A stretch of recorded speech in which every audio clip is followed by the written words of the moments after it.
Subscribe to our YouTube channel and press the bell icon to get the latest updates.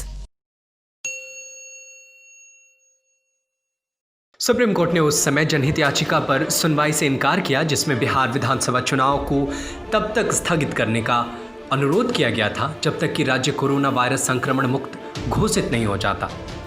Supreme court ने कहा, अभी चुनाव आयोग ने चुनाव का नोटिफिकेशन भी जारी नहीं किया है, ऐसे में अभी से कोई आकलन करना सही नहीं होगा।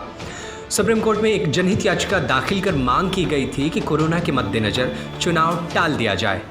बिहार में इस साल के अंत तक विधानसभा चुनाव होने हैं। कोर्ट ने कहा, कोरोना चुनाव टालने की कोई वजह नहीं हो सकता। चुनाव आयोग हर बात का ध्यान रखकर चुनाव का कार्यक्रम घोषित करेगा।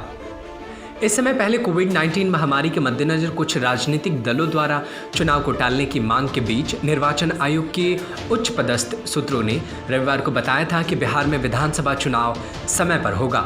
बिहार की 243 विधानसभा सीट का कार्यकाल 29 नवंबर को खत्म हो जाएगा।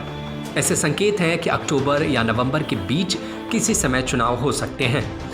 निर्वाचन आयोग के एक वरिष्ठ अधिकारी ने रविवार को बताया, बिहार का चुनाव निश्चित तौर पर समय पर होगा।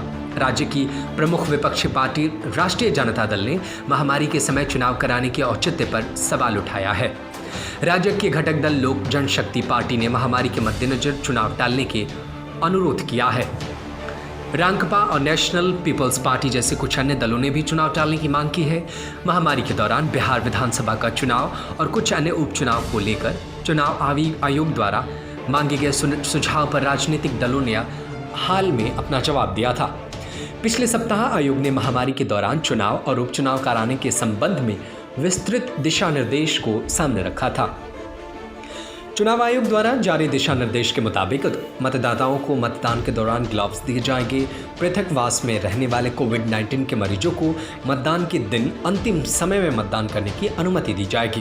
कोविड-19 निषिद्ध क्षेत्र में रहने वाले मतदाताओं के लिए अलग से दिशा निर्देश जारी किया जाएगा।